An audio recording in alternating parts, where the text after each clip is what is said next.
Hi folks, it's me, and this is a quick tip based on my last quick tip tutorial. So this is a tip within a tip. Anyway, during the last tutorial on J-shaped lesion, I showed the filled access opening of a tooth prior to re-accessing it to validate the crack. Now, there was something interesting in that shot that I wanted to bring to your attention. If you pay attention, you can see a rim of yellow discoloration around the composite filling that is in the access opening through the crown.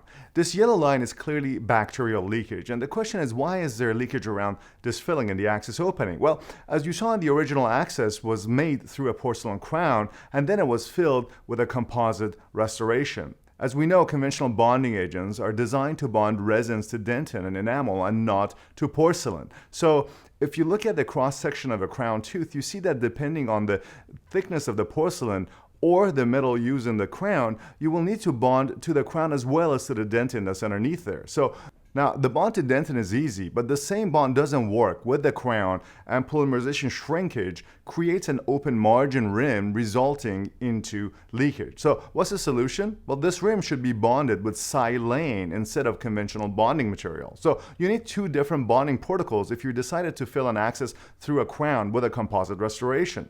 Bond the inside of the access conventionally, but the rim should be etched and bonded with porcelain bonding techniques, which require special etch as well as the silane-based bonding. So, of course, alternatively, amalgam restorations may be used to fill the access opening where polymerization shrinkage is not an issue.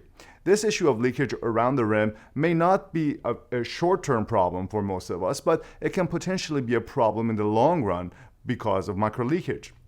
Furthermore, bonding to the modern lithium disilicate and zirconia crowns is also an additional problem where the porcelain bonding may not work and microabrasion may be required for getting an appropriate bond. Now, is amalgam then a better material for filling the access opening in these types of situations?